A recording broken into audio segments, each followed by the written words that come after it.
Welcome to the video lecture on research methodology.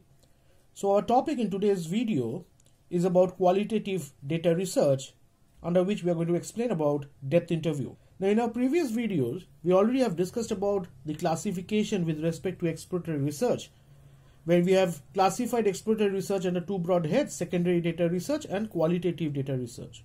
Already we have discussed about secondary data research with respect to two videos. And in our last video, we have discussed about the classification of qualitative research, which can be classified under two broad heads: direct approach and indirect approach.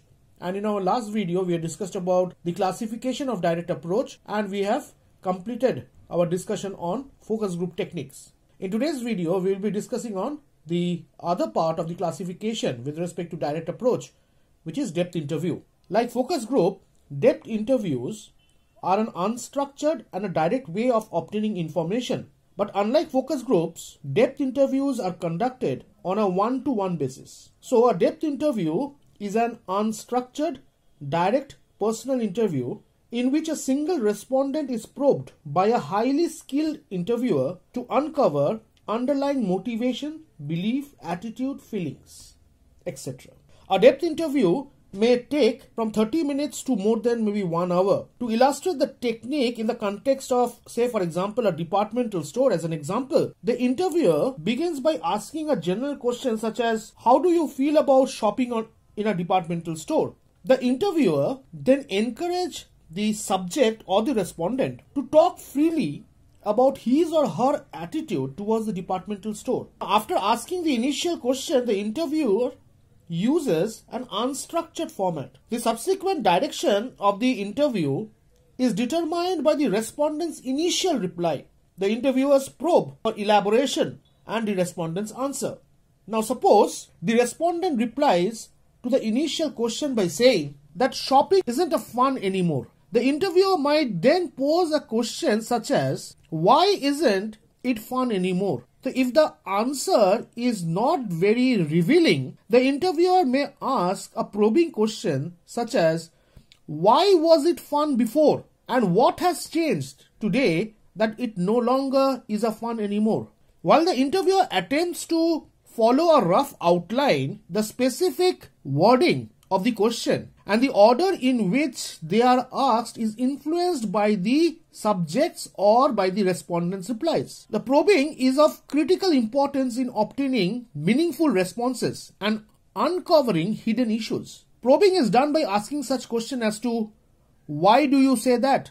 Now that's interesting. Can you tell me something more about it? Or would you like to add anything else? So these are a few of the important techniques by which a depth interview is normally conducted. Now, if we require to classify depth interview, there are 3 depth interview techniques that have recently gained popularity. So one is laddering, hidden issue questioning, and symbolic analysis. Now in laddering, the line of question proceeds from product characteristics to user characteristics. This technique allows the researcher to tap into customers' network of meaning. What it means?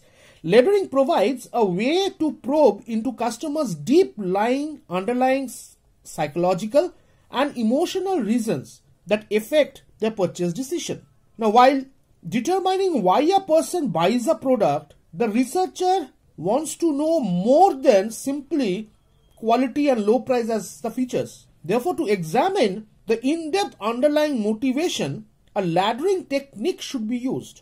Now, what it is? Laddering requires interviewers to be trained in a specific probing technique in order to develop a meaningful mental map of the consumer's view of a target product. The ultimate goal is to combine mental maps of consumers who are similar, which will lead to the reasons why people or why consumers purchase a particular product. Probing is used to go beyond the initial responses the interviewer or the participant might have given. When asked why they prefer a product, responses are initially only related to attributes. Example of these responses which might include color, taste, price, size, and brand name. Now, each attribute, consequences, and the value of the underlying motivators are found by climbing the ladder to the real reason for purchasing the product. Following the initial response with why questions lead to much more useful information for the marketer. If we take an example, a customer who says that I buy XYZ cosmetics because it's a good brand name and is available at a reasonable price. So the question thrown to the respondent is that, why are reasonable price cosmetics so important to you? Now here customers highlight that when buying a quality product that is not very highly priced makes me feel about that I am spending it wisely, which means the consumer is more of price conscious. The next most important classification under depth interview is termed as hidden issue questioning. Now in hidden issue questioning, the focus is not on socially shared values, but rather on personal points, not on general lifestyles, but on deeply felt personal concerns. So a depth interview is more related to the peer group behavior, the nature of aggressiveness from the point of view of that individual, the social and the cultural background of that individual or the respondent are important factors in hidden issue questioning. Last comes is symbolic analysis. Now symbolic analysis attempts to analyze the symbolic meaning of objects by comparing them with their opposites. To learn what something is, the researcher attempts to learn what it is not. What it means? The logical opposites of a product that are investigated. Like for example, non-usage of the product.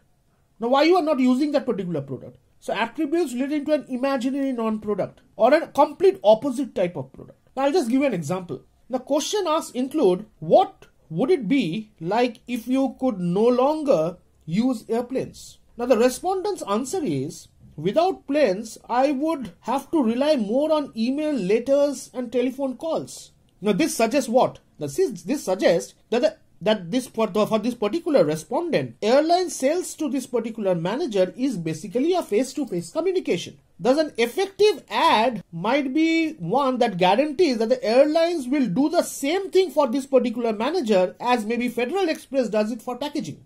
So I hope you have understood the major classification of depth interview, which can be classified under laddering, hidden issue questioning and symbolic analysis. Now let's understand the difference between a depth interview and a focus group. Now if we talk from the point of view of in-depth probing, uncovering hidden motives from the point of view of the respondent, or discussion on very sensitive issues, or interviewing respondents who are my competitors and who are professionals, always depth interview will score higher compared to that of a focus group. But on the other side, if you are looking forward to get more amount of information, to have more innovative ideas, more involvement from client, greater group synergy and a lower cost per respondent, then always focus group will be an important tool. I hope you have understood the concept of depth interview. In our next video, we will be discussing on the indirect approach, which comprises of projective techniques and are classified under various heads. This will be on the next part of our video. Till then, thank you. Have a nice day.